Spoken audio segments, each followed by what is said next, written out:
नमस्कार। आजादी के बाद हिंदुस्तान में जो बहुत ही महान वैज्ञानिक हुए हैं उनमें से एक थे डॉक्टर DS कोठारी, जिनका जन्म 1906 में उदयपुर में हुआ था। प्रोफेसर अब्दुल कलाम लिखते हैं कि उनके जीवन को प्रेरणा देने वाले 3 वैज्ञानिक थे। कौन जानना चाहते हैं आप? होमी जहांगीर भाभा, विक्रम साराभाई और डॉक्टर DS कोठारी, जिनका पूरा नाम डॉक्टर दौलत सिंह कोठारी था। उदयपुर में पढ़े इंटरमीडिएट तक, हर वक्त पढ़ाई में प्रखर।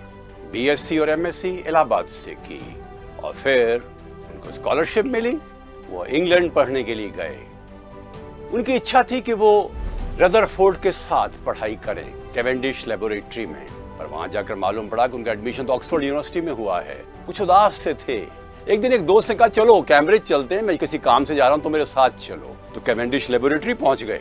वहां पर एक महिला से कहा कि मैं आया हूं हिंदुस्तान से और प्रोफेसर मेघनाथ साहा ने मेरे बारे में रदरफोर्ड को लिखा है। ओ एकदम, वो ले गई, देखिए लाइब्रेरी में बैठे हुए हैं वो। तो दौलत सिंह कोठारी जी पहुंच गए कैवेंडिश लेबोरेटरी के महान अग्रज रदरफोर्ड के पास और कहा साहब मैं DS कोठारी हूं जो हिंदुस्तान से आया हूं।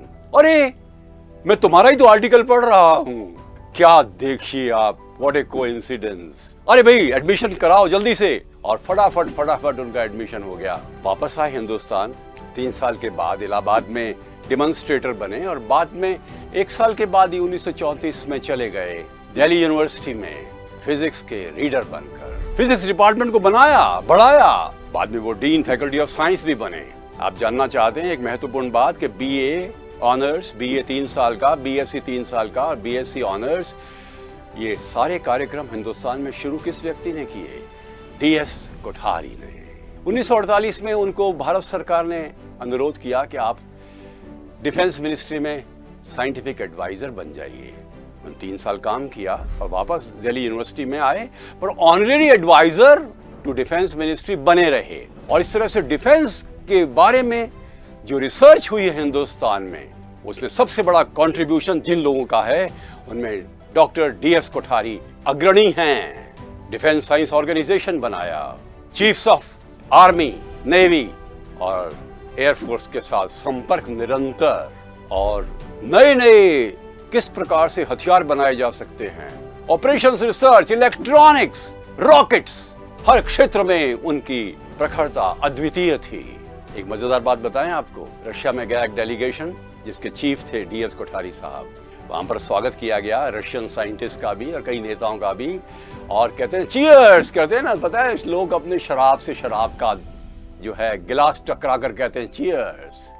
DS कोठारी साहब ने शराब की जगह पानी का गिलास रखा सबके लिए, कहा जिस प्रकार से भारत और रूस के संबंध पवित्र हैं उस प्रकार से जल ये पवित्र है और यही प्रतिनिधि होना चाहिए हमारी दोस्ती का।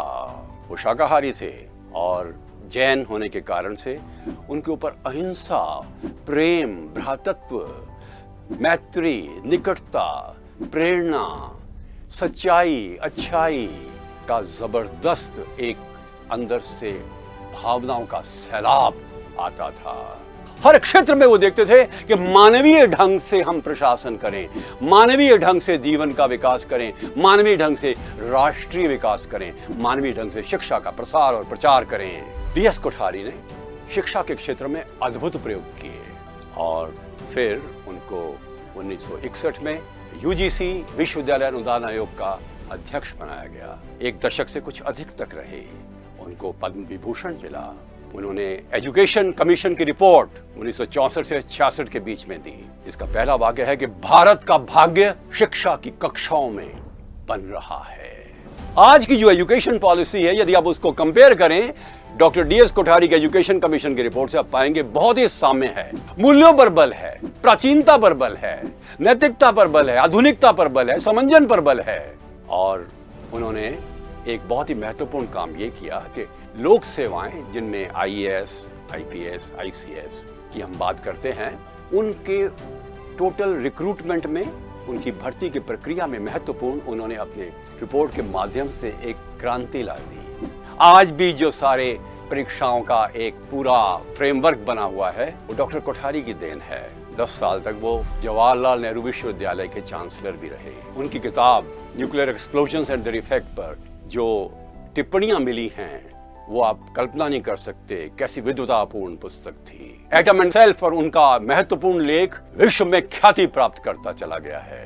डॉक्टर कोठारी के गुणों की क्या बात करें, प्रखरता, गहनता, विद्वता, मानवीयता, सांगठनिक शक्ति, प्रेम, अहिंसा, नेतृत्व और एक ऐसा दृष्टिकोण जिसमें क्वांटम फिजिक्स और पूरकता के सिद्धांतों को अनेकांतवाद से जोड़ा गया। ये बहुत बड़ी उपलब्धि थी। उनको हम हर समय याद करते रहेंगे। 87 साल की आयु में उनका महाप्रयाण हुआ। डॉक्टर DS कोठारी अमर रहेंगे। नमस्कार।